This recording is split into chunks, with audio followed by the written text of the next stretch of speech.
أن يقولوا سمعنا وأطعنا وأولئك هم المفلحون.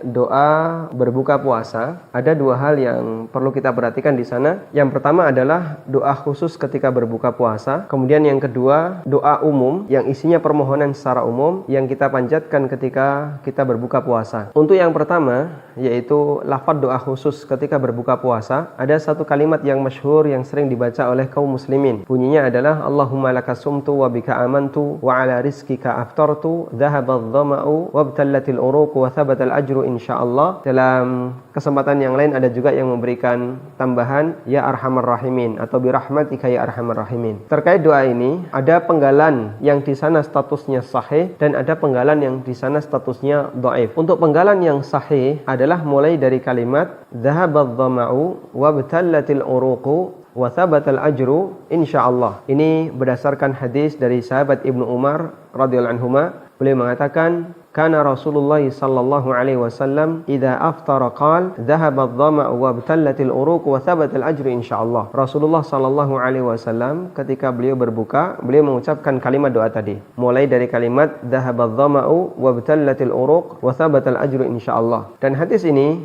diperselisihkan oleh para ulama ahli hadis. Sebagian ada yang menilainya sebagai hadis yang hasan dan sebagian ada yang menilainya sebagai hadis yang dhaif. Kalau misalnya kita mengambil yang paling ringan, yaitu yang menilainya sebagai hadis hasan semacam Imam Al-Albani rahimahullah. Hadis ini diriwayatkan oleh Abu Dawud, Tabrani dan yang lainnya. Imam Al-Albani menilainya sebagai hadis hasan, maka ini salah satu di antara dalil yang bisa kita jadikan sebagai rujukan bahwa dianjurkan bagi kita ketika berbuka membaca doa khusus, yaitu kalimat dhahabadh dhama'u wa batallatil uruqu wa thabatal ajru insyaallah. Kemudian di sana ada penggalan yang dhaif, yaitu penggalan mulai kalimat Allahumma lakasumtu wa bika amantu wa ala rizqika aftartu sampai pada kalimat wa ala rizqika aftartu. Allahumma lakasumtu wa bika amantu wa ala rizqika aftartu. Kalimat ini disebutkan dalam riwayat yang diriwayatkan oleh Abu Dawud, namun dari jalur Mu'adz bin Zuhrah, seorang ulama tabi'in. Jalurnya Mu'adz bin Zuhrah, seorang tabi'in, langsung dari Nabi sallallahu alaihi wasallam.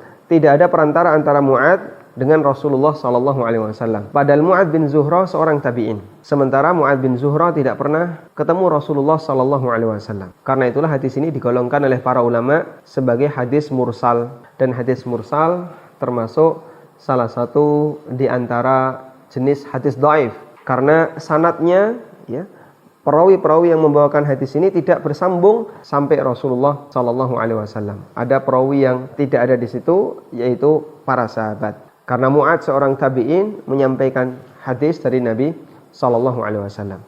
Karena itulah para ulama menggolongkan hadis ini sebagai hadis yang tidak bisa diterima sebagai sabda Nabi sallallahu alaihi wasallam. Dan ada riwayat yang lain dari jalur yang lain secara marfu, artinya sampai Nabi sallallahu alaihi wasallam. Namun di sana ada seorang perawi yang bernama Dawud bin Zibriqan, dan Ibnu Zibriqan dinyatakan oleh para ulama termasuk perawi yang matruk, yang dia ditinggalkan hadisnya.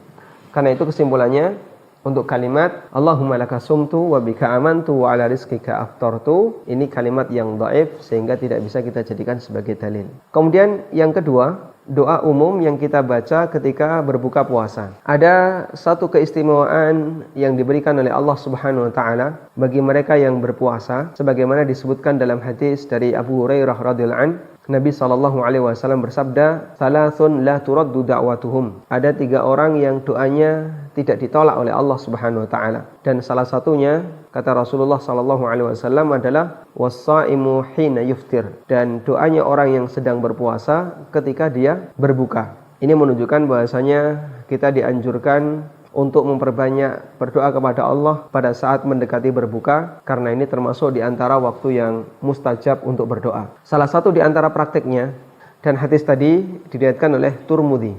Hadisnya diriwayatkan oleh Tirmidzi dan statusnya hadis yang sahih. Salah satu di antara praktiknya seperti yang pernah dilakukan oleh sahabat Abdullah bin Amr Ibnul As radhiyallahu anhuma. Menurut sebuah kisah yang pernah diceritakan oleh seorang ulama tabi'in yang bernama Ibnu Abi Mulaikah, beliau mengatakan, Abdullah bin Amr bin As ketika berbuka puasa, beliau membaca satu kalimat doa, Allahumma inni as'aluka birahmatika allati wasi'at kulla syai'in an taghfirali. Ya Allah, aku mohon kepadamu dengan perantara rahmatmu yang meliputi segalanya, antaghfirli, agar engkau mengampuniku. Yang ini menunjukkan bagaimana semangat para sahabat untuk memanfaatkan kesempatan ketika berbuka puasa, memperbanyak berdoa kepada Allah Subhanahu wa taala dengan semua permohonan mereka, doa-doa mereka, karena ini termasuk di antara waktu yang mustajab. Wa qalu sami'na wa ata'na